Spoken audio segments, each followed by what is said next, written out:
Hello and welcome back to my channel. It is me, Mystic. If you've been here before, you may know I've already made a couple videos about Aska, but today I am back to actually answer a question I was asked in a previous video of mine. So, the question I was asked is about how to survive the first winter invasion. So I figured, in case this would help anyone, I wanted to tell you guys how I survived my first winter invasion, and also give you some potentially helpful tips on how you can do it too. My first tip in this video is going to be about barracks and archery ranges. Now, it is true, you do not need a bunch of these in your village to actually make do. You can have patrol points with patrol flags, but I think it is important to at least have one barracks in your village, and I personally like to have like 4, actually. I believe I have 4 in this village. I've showed you guys this one before in my first video. It is, I call it my mine base because I pulled up right next to a mine because I wanted to see how that worked. That was also before Update 8, which is now out, Seaborn Raiders. So, I will be starting a new one on stream. And once you guys, once I've made more progress in that, you guys will probably see that world in these videos too, especially when I show stuff about that update. But, barracks. It's important to have at least one, and my personal recommendation is to train your villagers on kind of like a rotation schedule almost. It doesn't have to be perfect, and it doesn't have to be specific, but the way that I like to do it is after a villager has reached level 25, which I believe is the peak, at the base level of barracks, which this is the upgraded one. Once they reach level 25, I like to take them out and have them do something else, and rotate other people who don't have skill or don't have 25 skill into melee combat into the barracks, so that everyone or most people can have skill in melee combat. I find that to be very helpful, and that allows them to actually know how to fight when it comes to fending off just also blood moons, but of course the winter invasion itself. Now, as I mentioned, there is also archery ranges, although this is not Hello?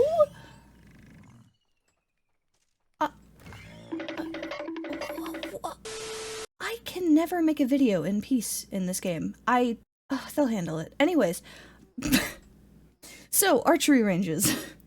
While it's not required to have your villagers learn how to shoot bows and defend the village with range, I find it actually very helpful to have at least a few villagers who have archery experience and use a bow and arrow, so that when the winter invasion comes, you have some people who are not in the middle of, you know, the line of fire of all the enemies, because unfortunately there will be some tough enemies. Those bigger Draugr guys especially are part of that problem. They will do a lot of damage, and I know that they can do damage to like multiple villagers at once in one swing. And trust me, you may have a villager or two die on your first winter invasion, and it will be sad.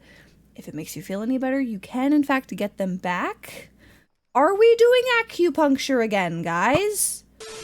Serious, I can't do anything in peace around here. Anyways, so if you have people who are archers, they will shoot the enemies from a distance. I feel like that makes it a little bit safer because they're less likely to die, and you can also aggro the enemies and dodge roll out of the way. I feel like the villagers don't know how to dodge roll. They don't know how to not get hit, at least in my experience. So if you want, you could make everyone an archer, honestly, if you wanted. I've never tried that method, but you could. I like to go like a third of my village is archers and 2/3 are warriors in melee combat training. I find that to be a good balance, but you could go 50-50 if you wanted. But either way, I think it's a good idea to have some archers. They'll help do extra tick damage when it comes down to the actual invasion itself. And when there's multiple waves, you're gonna need some backline defense, if you know what I'm saying. Like, it's important. There's going to be a lot of guys, and it's going to be really scary. So you want to have your melee combat guys backed up with range. It's helpful. So, another tip I have for you is it's important to remember to arm everyone in your village if you can. I don't know exactly how the AI in the game for the villagers works, I know that if they're warriors, like you assign them to an archery range or a barracks, they will specifically go looking for a weapon, especially if you've like assigned them to be a skirmisher or a bruiser, whatever. They will. Am I being moved? I'm sorry. Am I in your way? Anyways, as I was saying, I know that when it comes to your villagers being warriors and archers, they already will look for these weapons. I do not know if that happens with your everyday average Joe Schmo villager that's a woodcutter or something. As far as I know, they don't go out of their way to grab a weapon. So you might have to go around and just make sure that everyone's got at least a club in their inventory, because they know how to use it once they need to defend themselves, but they might not have the brain cells to go grab it in advance of the invasion or a fight or something. So, might just be a good idea to... My god, nobody...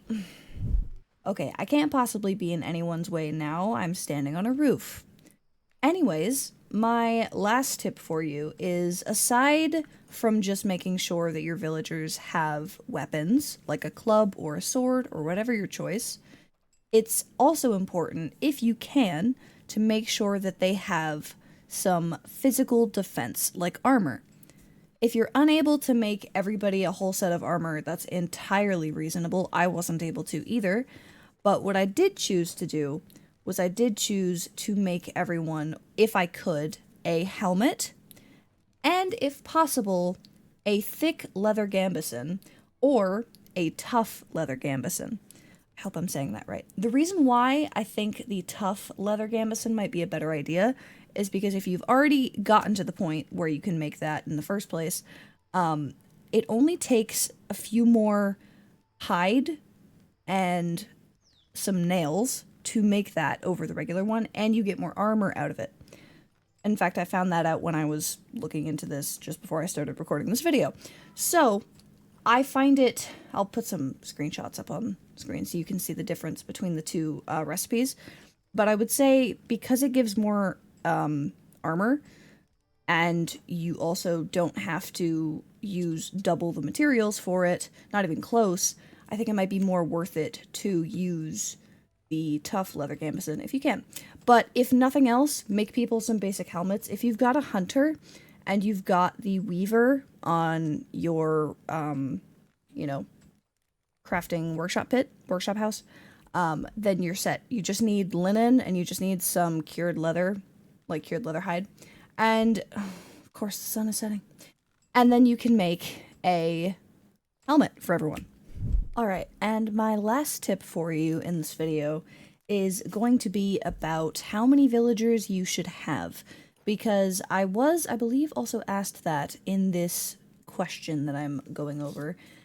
For me, personally, by my first winter invasion, because this world is on its second or third one at this point, I believe I had around 25 villagers, maybe 30. I think once your village kind of becomes a bit self-sufficient, like you've got your basic three, you've got your gatherer's hut, your woodcutter's hut, you've got your stonecutters, you've got your craftsmen, you've got most of the basics. I think by that point, you should have enough people.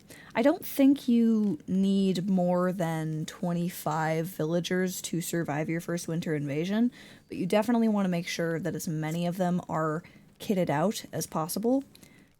In my opinion, when it comes to, if you have to pick and choose between who you're giving the armor and best weapons to, definitely make sure that it's the people who have the, XP buff on melee damage or archery damage, like your retired bowman, your battle-scarred veteran, that kind of thing, because they're going to be the best at leveling up their skill in fighting anyways, and who knows, they might level up their skill during the winter invasion itself, but at the very least, they're going to be the most prepared to fight, and they're going to be the most prepared to defend your village. Oh, and my last little tidbit before I totally forget, make sure you make a crafted Smolker horn.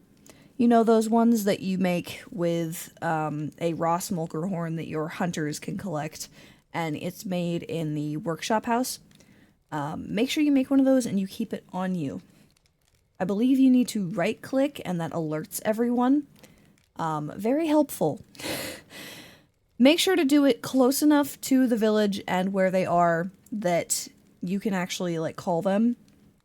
Because you can't do it from the middle of nowhere, of course. But given the fact that the winter invasion is going to come to where you are, you just have to be prepared. In my opinion, what I did was I called them right on the edge of the village. Conveniently, because it happens at night, that's where my houses are. And that's where the portal was, in that direction. So I was right kind of next to my longhouse and my other cottages, and I just kind of blew the horn, and everybody was like, oh god, the alarm! So, yeah, but they woke up, and they got up, and they fought. I did lose at least one person my first winter invasion, but it didn't end all bad, because we won! We survived! And I'll bring up my HUD for a moment so you can see. Currently, I have 49 villagers, and we're 12 days away from the next invasion. And I'm dying of thirst. Okay, don't worry about that. Point is... the point is, we will have a pretty successful winter invasion, I think, this time. But tell me if any of these tips helped you. I'm actually super curious if anybody has their own tips, because I would love for us to have, like, a conversation about it in the comments. I love having conversations with you guys about this and hearing any tips you have to say. I do really appreciate it when you guys leave comments like that. I feel like it's both helpful to me and helpful to other people who may watch the video. And again, feel free to ask questions as well. This game is called Aska. Ask a question. Why not?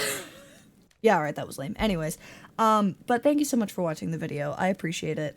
I hope you had a good experience and you learned something, and if you already know all of this, I'm so very proud of you, genuinely. You probably have more time in this game than I do. But remember to take care of yourself, stay hydrated, eat food, do all the things. This is usually my stream outro. Anyways, have a good time. I'll see you in the next one. Alright, bye!